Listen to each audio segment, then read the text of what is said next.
back to my channel. I'm Helen of Helen G Designs and Hope-Filled Journals, and today I'm back for day 2 of Junk Journal January, and it's hosted by Meg Journals, and you can follow her on Instagram, and I know there's other collaborators, but you can check on her page to see who else is participating.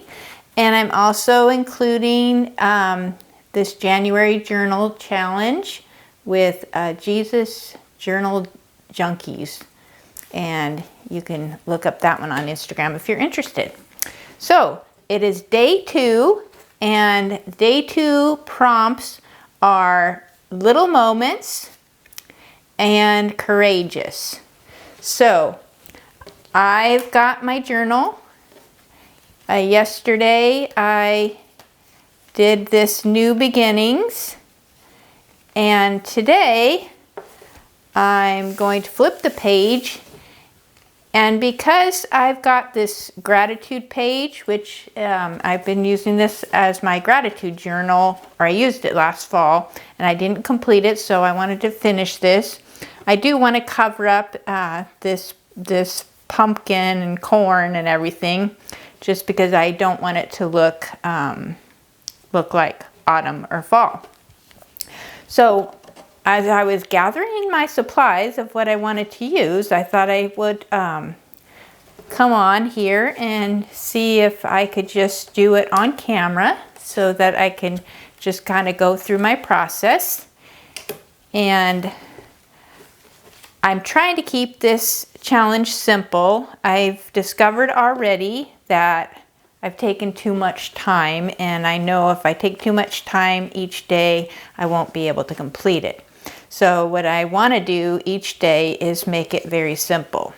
And today it should be simple, but what I did, it took me a long time to gather the items of what I wanted to use. So that's why I thought I'd hop on and actually take you through my process. But I do need to simplify it a little more. So I wanted to keep it to 1-page spreads, but tomorrow I wanted to have a little more space, and I wanted these blank pages. So I'm going to decide how I want to do this. Now, one of the things, I know I want to cover this and I want to cover this. So let me just show you what I've got here. Okay, this is the verse that I chose for courageous. It's be on, I don't know if you can see that, but the second one is courageous.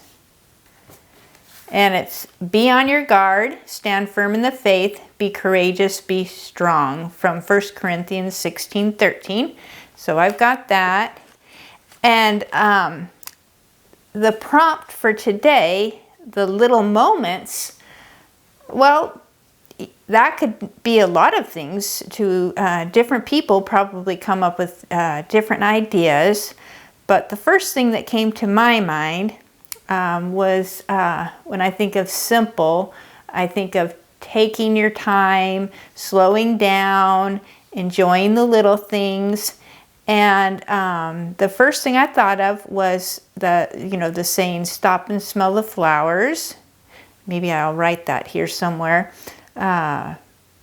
But so I did a little search, and I came up with this picture of the lady that looks like she's smelling the lavender, and I thought that was so pretty. So I thought I would go with that and kind of build my page around that. So for my little moments, it's basically stop and smell the flowers. Take time each day to enjoy the little things. So I definitely want to use that.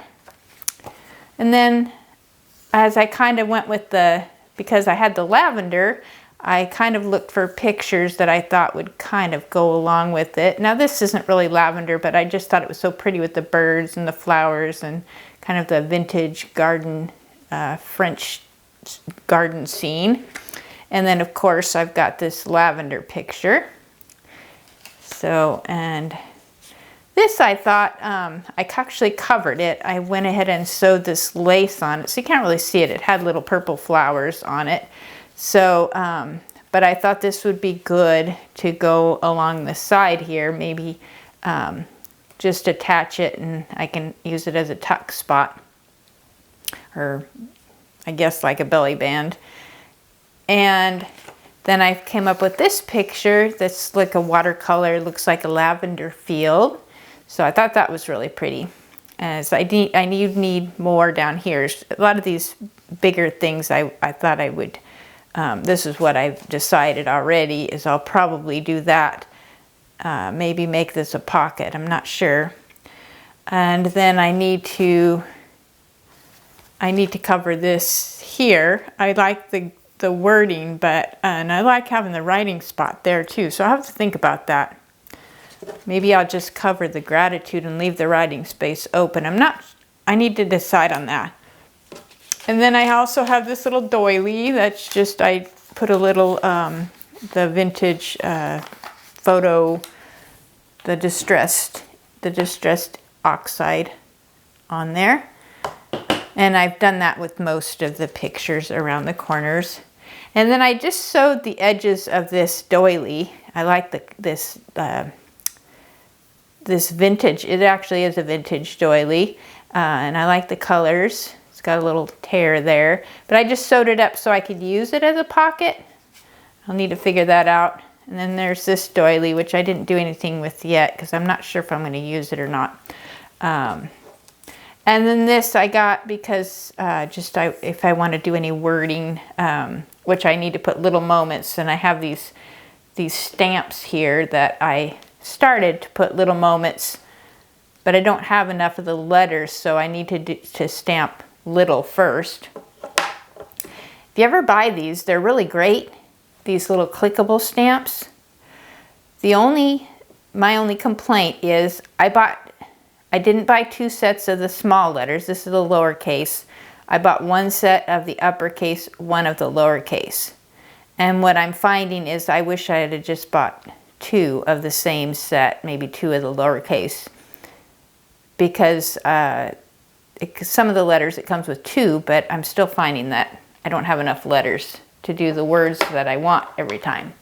So now I'm just going to go ahead and decide what I'm going to do, and I think what I'm going to do is do it without talking. That way I can speed it up a little bit when I actually do my editing for the video, and you can just kind of see what I do, and then I'll come back at the end and I'll do a little more talking.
Alrighty, well, I came up with a plan and I had to make some decisions, so I got it together. Now I wanted this, the lady smelling the flowers, I kind of wanted her to be the focal point, so I had this set up where it could be a journaling card, but I went ahead and glued it down so that it wouldn't get tucked in. And then I thought this this lace doily pocket kind of went well with her, even though I covered most of it up because I wanted to make a pocket, and I kind of wanted to use this bird picture. So I think I need to probably come up with a few more journaling cards because I have this little pocket here. Actually, this could be a pocket also, or a tuck spot. And I've got this, I made it to where I could actually put something in there, or I could put it in between the lace. It's gonna get kind of caught up in there, but it is a pocket. I think I've got a little glue kind of stuck on there. And then I've got the back pocket. So I've got a few options there, and then that one's probably the deepest. Right now I'm going to keep it over here, and I could add a little bit more. Right now I'm going to keep it at this because I want to keep it simple. Got a little room for writing there and here, so I may do that. This journal's getting a little bit bulky, but by the time I put more bulk on this side, it should be okay. It's kind of, everything's on this one side. But the whole point of this, I believe, I'm not a part of organizing it, but I believe is to get, just begin journaling, making journals and using your journals if you decide to do that. I do like to use mine, so I like to leave room for writing. But I find that I need to keep it simple. If I'm going to do a challenge on it like this, in order for me to stick with it, I do need to keep it simple. So I'm hoping to scale back a little bit, maybe just make one-page spreads, think about it, spend no more than 30 minutes gathering supplies, and then just putting it together. I tend to take too long making decisions. I want to thank you for watching, and I hope you'll hit the like and subscribe button and ring the bell to receive notifications. Until the next time, happy crafting and happy journaling. I'll talk to you later.